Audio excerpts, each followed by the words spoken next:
বিসমিল্লাহির রহমানির রহিম। প্রিয় দেশবাসী, আসসালামু আলাইকুম। আজ 2 দিন মহারাজ আবুল সরকার গ্রেপ্তার, ওনার জামিন হইতেছে না। অন্যায়ভাবে ওকে গ্রেপ্তার করানো হয়েছে, কারণ উনি একটা কর্তৃপক্ষের জবাব দিতে গিয়ে হয়তো একটা কথা বলছে, সেই জন্য তারে এই বয়সে এত কিছু করা আমার মনে হয় ঠিক হয় নাই। কারণ এই যে মুক্তি মৌলানারা কত কিছু, একজনের একজন যা খুশি তা বলতেছে, এদের কোনো কোনো কিছু না। ওরা আলেম মুক্তি, এই জন্য কেউ একজন একজনের যা বন্ড মুদ্রাক অনেক কিছু বলে। দলের তো কোনো অভাবই নাই। কারণ আমি হয়তো কোরআন হাদিস বুঝি না, হয়তো মাদ্রাসায় লেখাপড়া না করছি, কিন্তু এইটুকু বুঝি যে ইসলামের দল থাকবে একটা, নেতা থাকবে একজন, যার কথায় পুরা জাতি চলবে।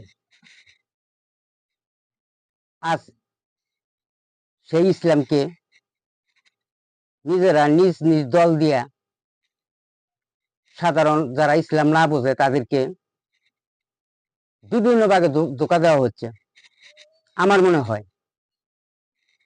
তাই আমার একটা কথা, ইসলাম হলো শ্রেষ্ঠ ধর্ম, সেই ইসলাম কেন 70 খণ্ড, কথায় কথায় বলে ভণ্ড, বলতে গেলে যায় প্রাণদণ্ড। ঠিক সেরকমই হয়েছে এই আবুল সরকারের ব্যাপারে।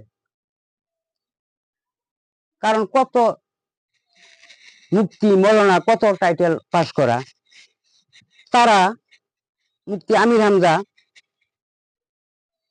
তো বিভিন্ন কিছু বিভিন্ন সময় বিভিন্ন কিছু বলতেছে, তা তো অনলাইনে আছে, তা আপনারাই দেখেন। আমি হয়তো 2-1টা কথা বলতে পারবো। একবার নবীগঞ্জ সাল্লাল্লাহু আলাইহি সাল্লামকে সাংবাদিক বলছে,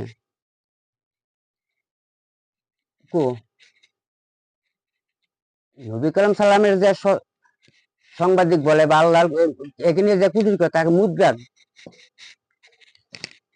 যারা আবুল সরকার বলেছে, ঠিক তারও ব্যাপারে ঠিক এইটুকুই হয়েছে।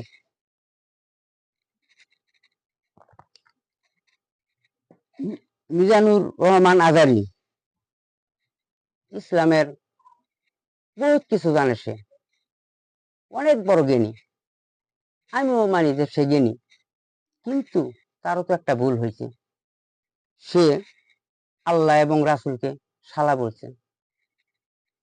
সে এত কিছু চাই না, এত টাইটেল পাস করে সেই কথা যদি বলতে পারে, তাহলে আবুল সরকারের বিষয়টা কি সেইভাবে দেখা যায় না? এদের মধ্যে এত দল কেন? জাতি জানতে চায়। নির্বাচন নির্বাচন নির্বাচন নয় ঘরে, এরা ভোট দিলে বেচতে যাবো, আরে ভোট দিলে জান্নাত পাওয়া যাবো, এই ধরনের বক্তব্য। আমি তো হয়তো কোনো ভিডিও বানাই নাই, ফোনে বলি নাই, তবে দেখি তো মানুষের ভিডিও তো দেখি, 2-1টা তো দেখি। এমন তো কথা না দেখি না, দেখি তো, হয়তো কিছু বলি না, দেখি সবার ভিডিও প্রায় দেখি। তাহলে এদের ভিতরে এরা এত একই হাদিস, একই কোরআন, একই কিছু পড়ে এরা মুফতি মৌলানা আলেম হয়েছে, অথচ একজনের আকীদার সাথে আরেকজনের আকীদার কোনো মিল নাই। এর কারণ সবার আকীদা থাকবো একটা কোরআন, একই কোরআন পাশ করে তো এরা মুফতি মৌলানা হইলো।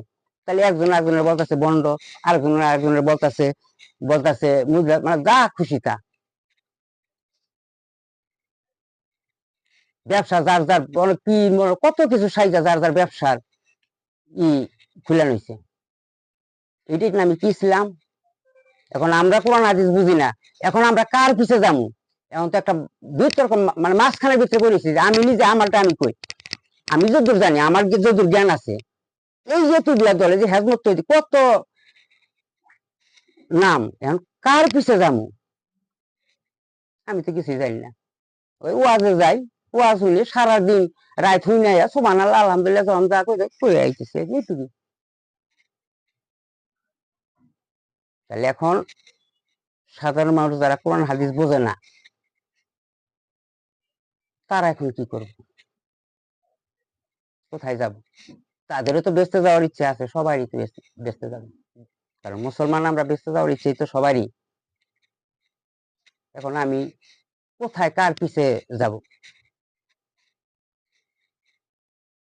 আমি এতগুলা কথা এই জন্যই বললাম যে সবার দিকটা চাইয়া মহারাজ আবুল সরকারকে মুক্তি দেওয়ার দরকার নয়। আরো হয়তো এই সামান্য ইয়ে থেকে দু পক্ষেরই ক্ষতি হবে বা প্রাণ যাবে কারো, এখন পর্যন্ত যায় নাই, হয়তো আহত হয়েছে দু একজন, শুনছি, দেখছি,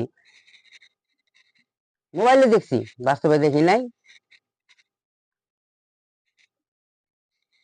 এটা নিয়ে আরো ভয়াবহ রূপ ধারণ করতে পারে।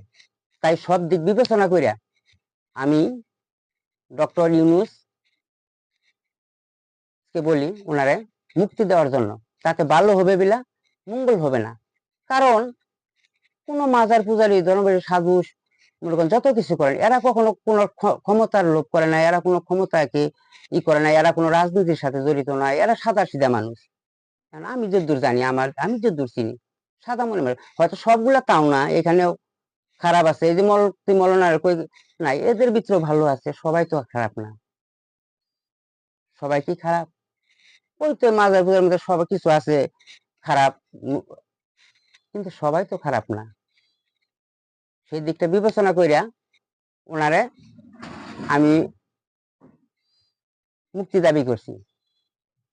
আর আমি হয়তো দু একটা ভিডিও, নিজের কোনো কণ্ঠে কোনো ভিডিও ছাড়ি নাই, এটা বললাম। কালকে একটা ভিডিও করছি, তাও আমি কথা বলতে পারি না, তো অভ্যাস নাই, তো কোনো ভিডিও কোনদিন কারো শেয়ার করতে পারি নাই, কোনো ভিউর আশায় না, কোনো কিছু না। তবে এই ভিডিওটা আমি এত বেশি বেশি শেয়ার করতে বলি যে ডক্টর ইউনূস স্যার জানিয়ে ভিডিওটা দেখে এবং ওনার দিকে একটু বিবেচনা করে, কারণ উনি একটা সাদা মনের মানুষ। ওনার অতীত গাইটা দেখেন গা, যে উনি কাউকে কোনদিন ঠকাইছে কিনা, এবং উনি কারো মাথায় বাড়ি দেখাইছে কিনা, এবং উনি কোন চাঁদাবাজির সাথে জড়িত কিনা, এইটা দেখবেন। অতীত দেখেন যে কোন কে কিরকম ছিল। একটা কথা হুট করে বলে ফেলছে, যে মুক্তি মরণের এত যাই না, এত কিছু প্রধান কত কিছু বলতেছে, কত যা মনে তা, সেটা তো দেখা উচিত। সেই হিসাবে ওর একটা কর্তৃপক্ষের প্রশ্নের জবাব দিতে গিয়া সে এরকম, এটা কমিটির ই করা উচিত ছিল যে এই পালাটা না দেওয়ার জন্য। আল্লাহর বান্দা বলে পালা, আচ্ছা এটা কি কিন্তু আল্লাহর সাথে কিন্তু বান্দার পালা হতে পারে?